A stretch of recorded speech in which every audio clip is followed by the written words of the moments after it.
Hello everyone, I hope you are well guys. So today topic is leverage. So guys, आज के video में हम देखेंगे कि leverage क्या होता है, उसके meaning, definition and types of leverage.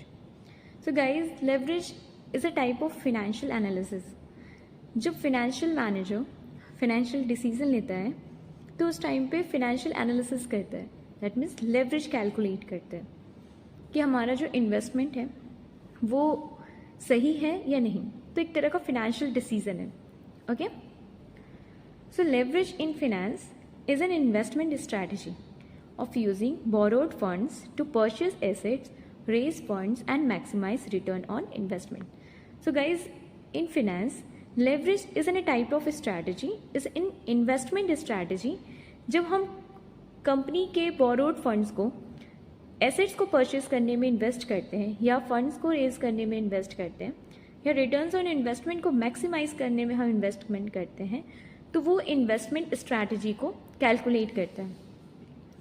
ठीक है, तो हमने जो कंपनी के लिए जो डेब्ट्स लिए हैं वो किस तरह के एसेट्स में हम इन्वेस्ट करें, वो लेवरेज हमें क्या बताता है कि हमने जो कंपनी के लिए डेब्ट्स लिए हैं वो किस तरह के एसेट्स को परचेज करने में हम इन्वेस्ट करें, हम किस फंड्स को कैसे रेज करें या रिटर्न्स ऑफ इन्वेस्टमेंट को कैसे मैक्सिमाइज करें.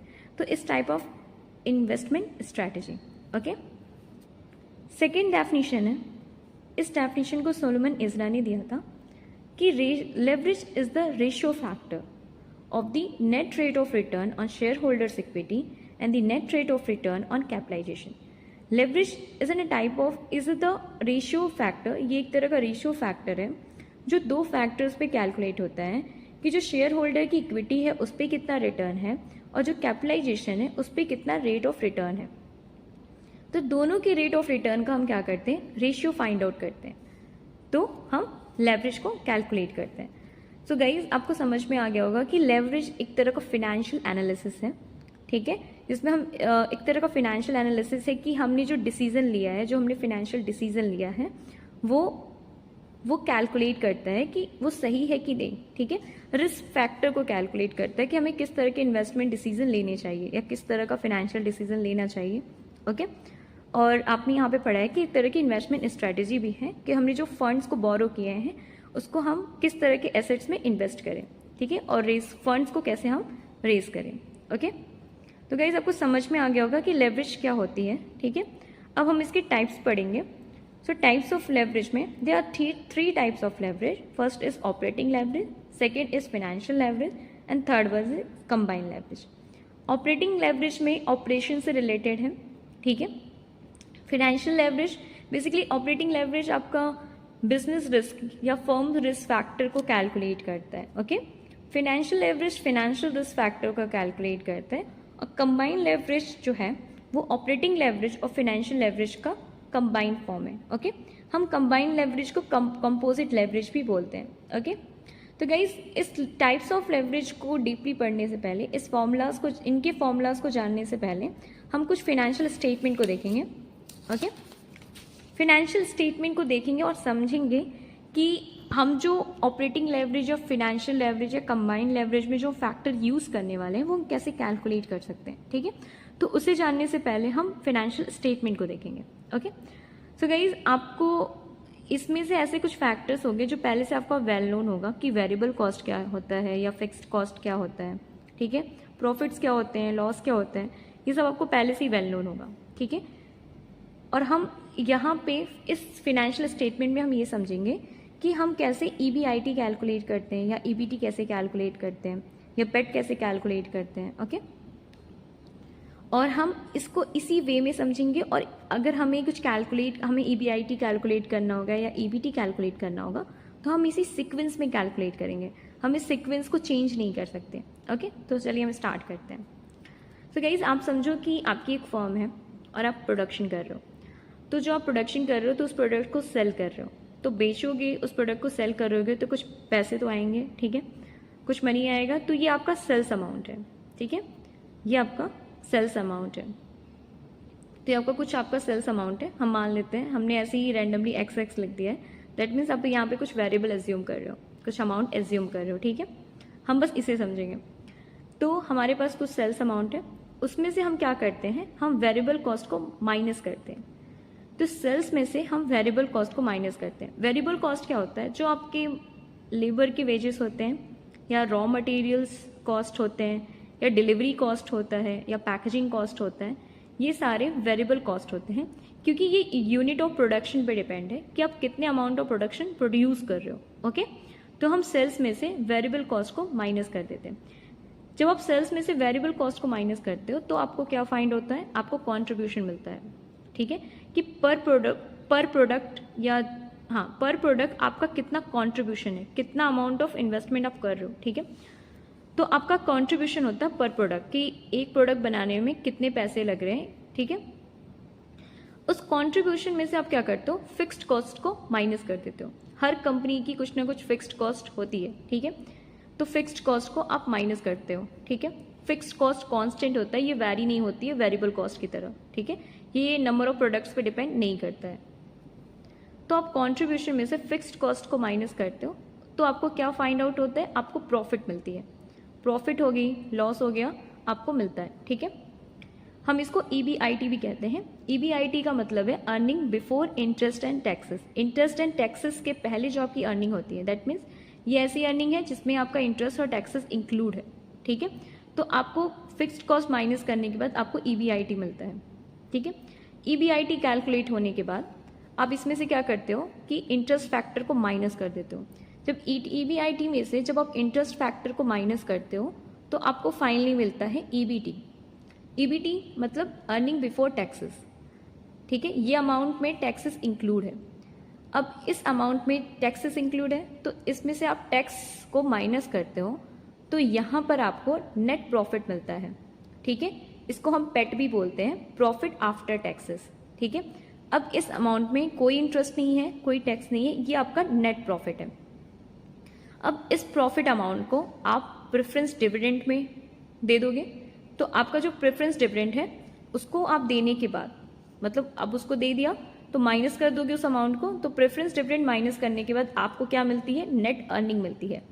तो नेट अर्निंग ये जो होती है वो शेयर होल्डर्स की होती है, जो इक्विटी शेयर होल्डर्स होते हैं। इस नेट अर्निंग्स को आप किस में डिवाइड करोगे, शेयर होल्डर्स के बीच में। तो कैसे डिवाइड करोगे शेयर होल्डर्स के बीच में, आपको पता होगा कि आपके कितने इक्विटी शेयर्स हैं। तो मान लो कि n number of equity shares हैं, तो आप कैसे n numbers of equity share हैं तो आप क्या करोगे, अब आप EPS कैलकुलेट करोगे। तो EPS कैसे कैलकुलेट करेंगे, हम पैट को डिवाइड कर देंगे n से। ठीक है, तो जो आपकी नेट अर्निंग आ रही है जो शेयर होल्डर्स के लिए है, उसी को आप किससे डिवाइड कर दोगे, n से। ठीक है, तो जैसे ही आप इसको डिवाइड करोगे n से तो आपका क्या फाइंड आउट हो जाएगा, अर्निंग पर शेयर, मतलब हर एक शेयर पे कितनी अर्निंग है। ठीक है, आपको शेयर वैल्यू मिल जाएगी। ठीक है, तो गाइज हम लेवरेज के थ्रू बेसिकली हम EPS ही कैलकुलेट करते हैं कि अर्निंग पर शेयर कितनी है।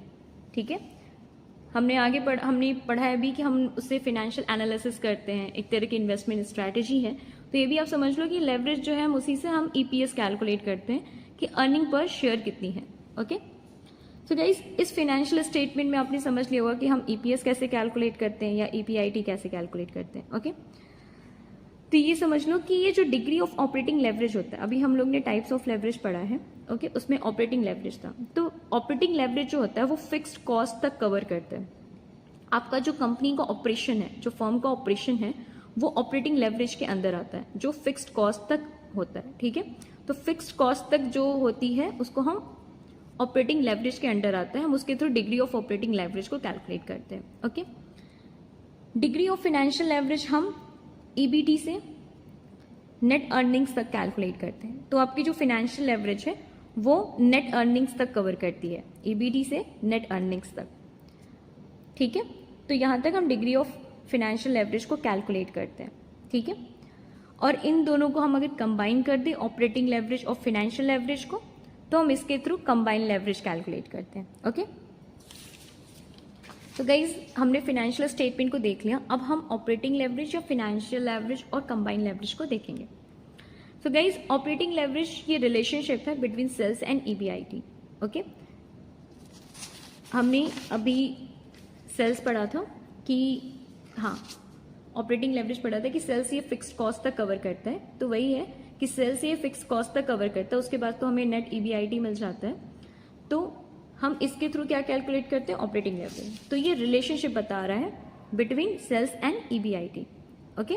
और ये बिजनेस रिस्क को इंडिकेट करता है कि फर्म की रिस्क फैक्टर क्या है।